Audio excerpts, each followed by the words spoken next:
श्री गणेशाय नमः। श्री गुरुभ्यो नमः। श्री पुराण पुरुष पुरुषोत्तम भगवान की जय। सत्य सनातन वैदिक धर्म की जय। श्रीमद्भागवत महापुराण की भारत माता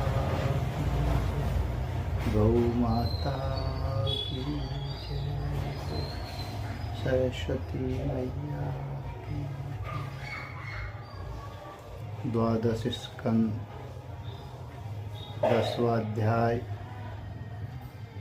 मार्कंडेय जी को भगवान शंकर का वरदान।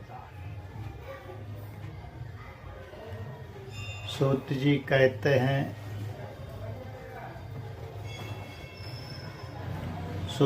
कहते हैं, शौनकादि ऋषियों, मार्कंडेय मुनि ने इस प्रकार नारायण निर्मित योग माया वैभव का अनुभव किया। अब यह निश्चय करके कि इस माया से मुक्त होने के लिए मायापति भगवान की शरण ही एकमात्र उपाय है, उन्हीं की शरण में स्थित हो गए। मार्कंडेय जी ने मन ही मन कहा, प्रभु आपकी माया वास्तव में प्रतीति मात्र होने पर भी सत्य ज्ञान की समान प्रकाशित होती है, और बड़े बड़े विद्वान भी उसके खेलों में मोहित हो जाते हैं। आपके श्री चरण कमल ही शरणागतों को सब प्रकार से अभय दान करते हैं, इसलिए मैंने उन्हीं की शरण ग्रहण की है। सूत जी कहते हैं, मार्कंडेय जी इस प्रकार शरणागति की भावना में तन्मय हो रहे थे। उसी समय भगवान शंकर भगवती पार्वती जी के साथ नंदी पर सवार होकर आकाश मार्ग से विचरण करते हुए उधर आ निकले, और मार्कंडेय जी को उसी अवस्था में देखा। उनके साथ बहुत से गण भी थे। जब भगवती पार्वती ने मार्कंडेय मुनि को ध्यान की अवस्था में देखा, तब उनका हृदय वात्सल्य स्नेह से उमड़ आया। उन्होंने शंकर जी से कहा, भगवान तनिक इस ब्राह्मण की ओर तो देखिए। जैसे तूफान शांत हो जाने पर समुद्र की लहरें और मछलियां शांत हो जाती है और समुद्र भी धीर गंभीर हो जाता है, वैसे इस ब्राह्मण का शरीर, इंद्रिय और अंतःकरण शांत हो रहा है। समस्त सिद्धियों के दाता आप ही है, इसलिए कृपा करके आप इस ब्राह्मण की तपस्या का प्रत्यक्ष फल दीजिए। ब्राह्मण की तपस्या का प्रत्यक्ष फल दीजिए। भगवान शंकर ने कहा, देवी ये ब्रह्म ऋषि लोक अथवा परलोक की कोई भी वस्तु नहीं चाहते, और तो क्या, इनके मन में कभी मोक्ष की भी आकांक्षा नहीं होती। इसका कारण यह है कि घट घटवासी अविनाशी भगवान के चरण कमलों में इन्हें परम भक्ति प्राप्त हो चुकी है। प्रिय, यद्यपि इन्हें हमारी कोई आवश्यकता नहीं है, फिर भी मैं इनके साथ बातचीत करूंगा, क्योंकि ये महात्मा पुरुष है। जीव मात्र के लिए सबसे बड़े लाभ की बात यही है कि संत पुरुषों का समागम प्राप्त हो। सूत जी कहते हैं, शौनक जी, भगवान शंकर समस्त विद्याओं के प्रवर्तक और सारे प्राणियों के हृदय में विराजमान अंतर्यामी प्रभु है। जगत के जितने भी संत हैं, उनके एकमात्र आश्रय और आदर्श भी वही है। भगवती पार्वती से इस प्रकार कहकर भगवान शंकर मार्कंडेय मुनि के पास आ गए। उस समय मार्कंडेय मुनि की समस्त मनोवृत्तियां भगवत भाव में तन्मय थी। उन्हें अपने शरीर और जगत का बिल्कुल पता न था, इसलिए उस समय वे यह भी ना जान सके कि मेरे सामने सारे विश्व के आत्मा स्वयं भगवान गौरी शंकर पधारे हुए। सौनक जी, सर्वशक्तिमान भगवान कैलाशपति से यह बात छिपी न रही कि मार्कंडेय मुनि इस समय किस अवस्था में।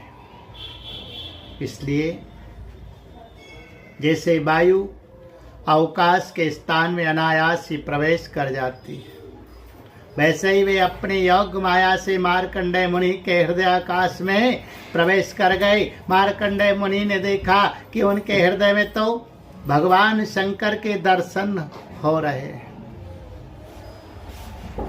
शंकर जी के सिर पर बिजली के समान चमकीली पीली पीली जटाएं शोभायमान हो रही हैं। 3 नेत्र और 10 भुजाएं, लंबा तगड़ा शरीर, उदयकालीन सूर्य के समान तेजस्वी है। शरीर पर बागंबर धारण किए हुए हैं और हाथों में शूल, खड़वांग, ढाल, रुद्राक्ष माला, डमरू, खप्पर, तलवार और धनुष लिए हुए हैं। मार्कंडेय मुनि अपने हृदय में अकस्मात भगवान शंकर का यह रूप देखकर विस्मित हो गए। ये क्या है, कहां से आया? इस प्रकार की वृत्तियों का उदय हो जाने से उन्होंने अपनी समाधि खोल दी। जब उन्होंने आंखें खोली तब देखा कि 3 लोकों के एकमात्र गुरु भगवान शंकर श्री पार्वती जी तथा अपने गणों के साथ पधारे हुए। उन्होंने उनके चरणों में माथा टेक कर प्रणाम किया। तदंतर मार्कंडेय मुनि ने स्वागत आसन, पाद, अर्घ, गंध, पुष्पमाला, धूप और दीप आदि उपचारों से भगवान शंकर, भगवती पार्वती और उनके गणों की पूजा की। इसके पश्चात मार्कंडेय मुनि उनसे कहने लगे, सर्वव्यापक और सर्वशक्तिमान प्रभु, आप अपनी आत्मानुभूति और महिमा से ही पूर्ण काम है। आपकी शांति और सुख से सारे जगत में सुख शांति का विस्तार हो रहा है। ऐसी अवस्था में शांत स्वरूप को नमस्कार करता हूँ। ऐसी अवस्था में आपकी क्या सेवा करूं? मैं आपके गुणातीत सदा शिव स्वरूप को और सत्व गुण से युक्त शांत स्वरूप को नमस्कार करता हूँ। मैं आपके रजोगुण युक्त सर्व प्रवर्तक स्वरूप एवं तमोगुण युक्त अघोर स्वरूप को नमस्कार करता हूँ। सूत जी कहते हैं, सौनक जी, जब मार्कंडेय मुनि ने संतों के परम आश्रय देवादिदेव भगवान शंकर की इस प्रकार स्तुति की, तब वे उन पर अत्यंत संतुष्ट हुए और बड़े प्रसन्न चित्त से हंसते हुए कहने लगे। भगवान शंकर ने कहा, मार्कंडेय जी, ब्रह्मा, विष्णु तथा मैं, हम तीनों ही वरदाताओं के स्वामी हैं। हम लोगों का दर्शन कभी व्यर्थ नहीं जाता। हम लोगों से ही मरणशील मनुष्य भी अमृत तत्व की प्राप्ति कर लेता है। इसलिए तुम्हारी जो इच्छा हो वही वर मुझसे मांग लो। ब्राह्मण स्वभाव से ही परोपकारी, शांत चित्त एवं अनासक्त होते हैं। वे किसी के साथ भेदभाव नहीं रखते और समदर्शी होने पर भी प्राणियों का कष्ट देखकर उनके निवारण के लिए पूरे हृदय से फूट जाते हैं, पूरे हृदय से जुट जाते हैं। उनकी सबसे बड़ी विशेषता तो यह होती है कि वे हमारे अनन्य प्रेमी एवं भक्त होते हैं। सारे लोक और लोकपाल ऐसे ब्राह्मणों की वंदना, पूजा और उपासना किया करते हैं। केवल वे ही क्यों, मैं भगवान ब्रह्मा तथा स्वयं साक्षात ईश्वर विष्णु भी उनकी सेवा में संलग्न रहते हैं। ऐसे शांत महापुरुष मुझ में, विष्णु भगवान में, ब्रह्मा में, अपने में और सब जीवों में अणु मात्र भी भेद नहीं देखते। सदा सर्वदा सर्वत्र और सर्वथा एक रस आपका ही दर्शन करते हैं। इसलिए हम तुम्हारे जैसे महात्माओं की स्तुति और सेवा करते हैं। मार्कंडेय जी, केवल जलमय तीर्थ ही तीर्थ नहीं होते, केवल जड़ मूर्तियां ही देवता नहीं होती। सबसे बड़े तीर्थ और देवता तो तुम्हारे जैसे संत है, क्योंकि वे तीर्थ और देवता बहुत दिनों से पवित्र करते हैं। परंतु तुम लोग दर्शन मात्र से ही पवित्र कर देते हो। हम लोग तो ब्राह्मणों को ही नमस्कार करते हैं, क्योंकि वे चित्त की एकाग्रता, तपस्या, स्वाध्याय, धारणा, ध्यान और समाधि के द्वारा हमारे वैद्यमय शरीर को धारण करते हैं। मार्कंडेय जी, बड़े बड़े महापापी और अंत्यज भी तुम्हारे जैसे महापुरुषों के चरित्र श्रवण और दर्शन से ही शुद्ध हो जाते, फिर वे तुम लोगों के संभाषण और सहवास आदि से शुद्ध हो जाए, इसमें तो कहना ही क्या है। सूत जी कहते हैं, शौनकादि ऋषियों, चंद्रभूषण भगवान शंकर की एक एक बात धर्म के गुप्ततम रहस्य से परिपूर्ण, उसके एक एक अक्षर में अमृत का समुद्र भरा हुआ था। मार्कंडेय मुनि अपने कानों के द्वारा पूरी तन्मयता के साथ उसका पान करते रहे, परंतु उन्हें तृप्ति ना हुई। वे चिरकाल तक विष्णु भगवान की माया से भटक चुके थे और बहुत थके हुए भी थे। भगवान शिव की कल्याणी वाणी का अमृत पान करने से उनके सारे कलेश नष्ट हो गए। उन्होंने भगवान शंकर से इस प्रकार कहा है, मार्कंडेय जी ने कहा, सचमुच सर्वशक्तिमान भगवान की ये लीला सभी प्राणियों की समझ के परे है। भला देखो तो सही, ये सारे जगत के स्वामी होकर भी अपने अधीन रहने वाले मेरे जैसे जीवों की वंदना और स्तुति करते हैं। धर्म के प्रवचनकार प्रायः प्राणियों को धर्म का रहस्य और स्वरूप समझाने के लिए उसका आचरण और अनुमोदन करते हैं, तथा कोई धर्म का आचरण करता है तो उसकी प्रशंसा भी करते हैं। जैसे जादूगर अनेकों खेल दिखलाता है और उन खेलों से उसके प्रभाव में कोई अंतर नहीं पड़ता, वैसे ही आप अपने स्वजन्म मोहिनी माया की वृत्तियों को स्वीकार करके किसी की वंदना स्तुति आदि करते हैं तो केवल इस काम के द्वारा आपकी महिमा में कोई त्रुटि नहीं आती। आपने स्वप्न दृष्टा के समान अपने मन से ही संपूर्ण विश्व की सृष्टि की और इसमें स्वयं प्रवेश करके कर्ता न होने पर भी कर्म करने वाले गुणों के द्वारा कर्ता के समान प्रतीत होते हैं। भगवान आप त्रिगुण स्वरूप होने पर भी उनके परे उनकी आत्मा के रूप में स्थित है। आप ही समस्त ज्ञान के मूल केवल अद्वितीय ब्रह्म स्वरूप है। मैं आपको नमस्कार करता हूँ। अनंत आपके श्रेष्ठ दर्शन से बढ़कर ऐसी और कौन सी वस्तु है जिसे मैं वरदान के रूप में मांगू।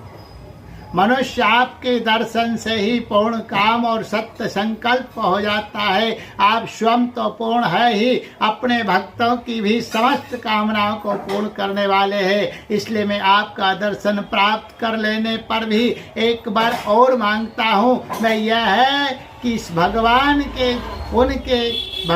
में उनके शरणागत भक्तों में और आप में मेरी अविचल भक्ति सर्वदा सदा बनी रहे। सूत जी कहते हैं, शौनक जी, जब मार्कंडेय मुनि ने सुमधुर वाणी से इस प्रकार भगवान शंकर की स्तुति और पूजा की, तब उन्होंने भगवती पार्वती की प्रसाद प्रेरणा से पार्वती की प्रसाद प्रेरणा से ये बात कही, महर्षि तुम्हारी सारी कामनाएं पूर्ण हो, इंद्रियातीत परमात्मा में तुम्हारी अनंत भक्ति सदा सर्वदा बनी रहे, कल्प पर्यंत तुम्हारा पवित्र यश फैले और तुम अजर एवं अमर हो जाओ। ब्राह्मण तुम्हारा ब्रह्म तेज तो सर्वदा अक्षुण्ण हो रहेगा ही। तुम्हें भूत भविष्य और वर्तमान के समस्त विशेष ज्ञानों का एक अधिष्ठान रूप ज्ञान और वैराग्य युक्त स्वरूप स्थिति की प्राप्ति हो जाए। तुम्हें पुराण का आचार्यत्व भी प्राप्त हो। सूत जी कहते हैं, शौनक जी इस प्रकार त्रिलोचन भगवान शंकर मार्कंडेय मुनि को वर देकर भगवती पार्वती से मार्कंडेय मुनि की तपस्या और उनके प्रलय संबंधी अनुभवों का वर्णन करते हुए वहां से चले गए। भृगुवंश शिरोमणि मार्कंडेय मुनि को उनके महायोग का परम फल प्राप्त हो गया।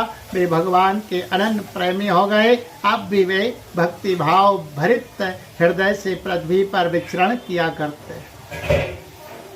परम ज्ञान संपन्न मार्कंडेय मुनि ने भगवान की योग माया से जिस अद्भुत लीला का अनुभव किया था वह मैंने आप लोगों को सुना दिया। शौनक जी, ये जो मार्कंडेय जी ने अनेक कल्पों का सृष्टि प्रलय का अनुभव किया, वे भगवान की माया का ही वैभव था, तात्कालिक था और उन्हीं के लिए था, सर्वसाधारण के लिए नहीं।